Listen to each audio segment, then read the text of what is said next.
రాజ్ తరుణ్, లావణ్య ఈ కేసులో ఎవరు గెలిచారంటారు?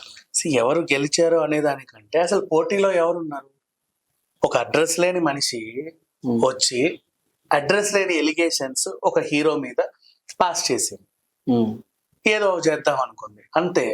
ఆయన కూడా ఈవిడతో పాటు పోరాడితే గెలుపు ఓటములు అనేవి సహజం దీంట్లో. అంతే కదా, ఇక్కడ ఎవరు పోరాడలా, ఈవిడే జస్ట్ అట్లా వచ్చి నువ్వే వచ్చి నీ మీద పడి రక్కేసింది.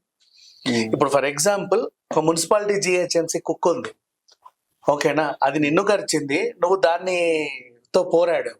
ఎవరు గెలిచారు అనే దాంట్లో ఏం చెప్పాలి? నువ్వైతే కావాలనే 1, 2, 3 కమాన్ అని దాంతో గొడవ పెట్టుకోలేదుగా. నువ్వు అలా వెళ్తుంటే అది కరిచింది, నువ్వు దాన్ని డిఫెండ్ చేసుకున్నావు.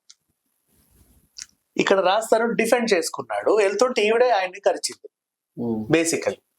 సో ఇది పోటీలో, ఇద్దరు పోటీలో ఉండి నువ్వే కూడా జిహెచ్ఎంసీ కుక్కతో ఎస్ కమాన్ 1, 2, 3 ఇప్పుడు నువ్వు నన్ను కరు, నేను నిన్ను అటాక్ చేస్తా అని నువ్వు చెబితే ఎవరు గెలిచారు అని మాట్లాడుకోవచ్చు. కుక్క గెలిచిందా లేక నువ్వు గెలిచావా? అది నిన్ను బాగా రక్కిందా లేక నువ్వు దాన్ని బాగా రక్కావా? అంతే కదా. నీకు ఎక్కువ బ్లడ్ వచ్చిందా దానికి ఎక్కువ బ్లడ్ వచ్చిందా? దాని పళ్ళు షార్పా నీ పళ్ళు షార్పా? ఇవన్నీ కూడా మనం చూస్తాం కదా బేసికల్లీ. సో ఇక్కడ ఏంటి, దారిలో పోతుంటే అనుకోకుండా జరిగిన అటాక్ ఇది, అన్ఎక్స్పెక్టెడ్ ఎలిగేషన్ లాంటిది.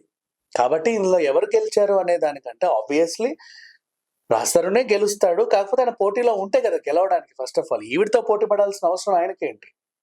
తను ఎవరితో వచ్చింది, కేసు ఏదో పెట్టింది, ఏదో 4 ఎలిగేషన్ పాస్ చేసింది, చూశాడు, అదేం లేదండి జరిగింది ఇది అని ఒక ప్రెస్ మీట్ పెట్టాడు, సరిపోయింది.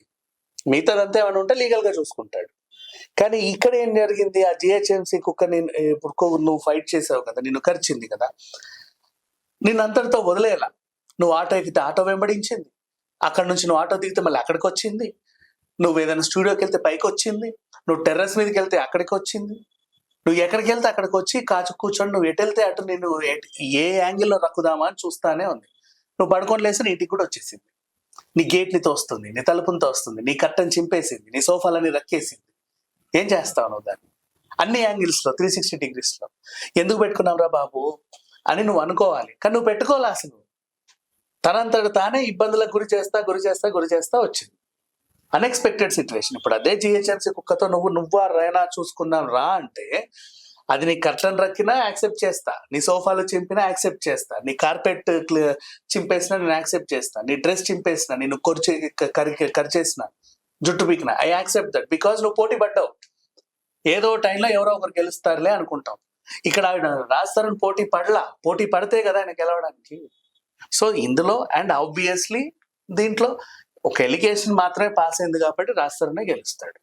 ఈవిడ ఒక సైకో కాబట్టి, ఒక షాడిజం చూపించే మహిళ కాబట్టి, మహిళలు చేయకూడని పనులన్నీ చేసింది కాబట్టి, స్త్రీ జాతికే కలంకం తెచ్చింది కాబట్టి, ఈవిడ మాట్లాడే బూతులతో సాటి స్త్రీలందరూ తలదించుకునే పరిస్థితికి వచ్చింది కాబట్టి, సో ఈవిడ ఎప్పుడూ ఇలాంటి వాళ్ళు సమాజంలో ఓడిపోతూనే ఉంటారు.